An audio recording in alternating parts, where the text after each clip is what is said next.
भवानी भैया आपको प्रणाम।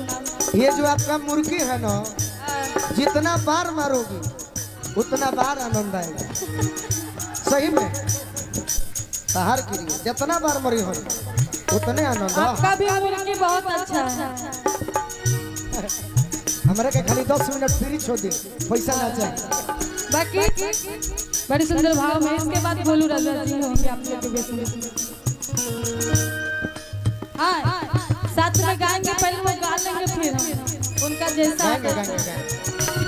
अच्छा लग रहा है, हम गाए। टाइम नहीं खत्म करके रह जाए, टाइम